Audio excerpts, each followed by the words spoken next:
Good morning, Richard Eckley here. Happy Thursday morning to you. We're on a Thursday, so we're on a Mindset Thursday on your 4 keys to a healthier, happier you. And the thing today is, our kids are always watching us. Once we become a parent, we've got a little recording machine, if you like, that's always watching us and taking in everything we do. It's absorbing everything we do on a daily basis. It doesn't matter what we say we're going to do, it'll only follow what we're actually doing.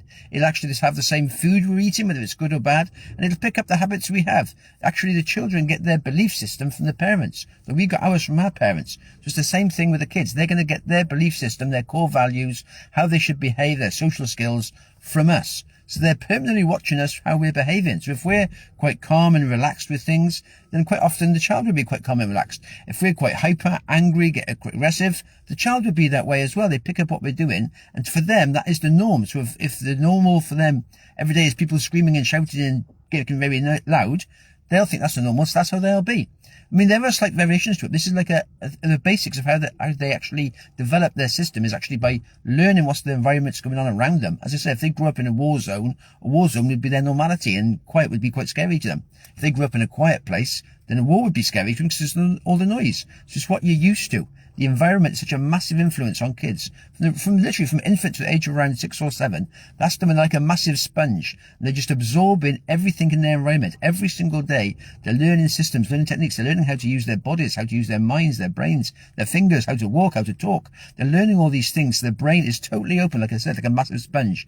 So it absorbs everything around them, the environment. And the biggest part of the environment is usually us or the parent or the guardian, whoever's looking after them. And that's where they pick up all the habits, all the rituals that person does.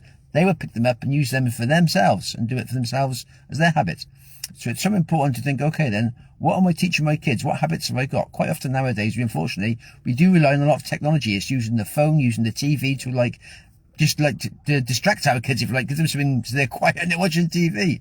That's not always good. Sometimes it's good to do that for a little bit, but then you need to have that personal touch, that personal skill, where you're actually teaching them your core values, so you're showing them how you're cared with them and exactly how they can pick things up from you and have that personal touch with you. Because the TV is good for one thing, but it's not for other things. So it's realizing that only phone's ringing. Only we can pass on these skills, like a legacy to our kids. So they're watching us, just thinking, okay, then what can I develop? What skills can I develop in myself that I want to pass on to my kids? And then they'll carry on through that system as we go through life. So it's so important to realize that kids are always watching us and they'll always do what we do, not what we say. And that is such a massive thing. There we are. Have yourself a good one. All the best for now.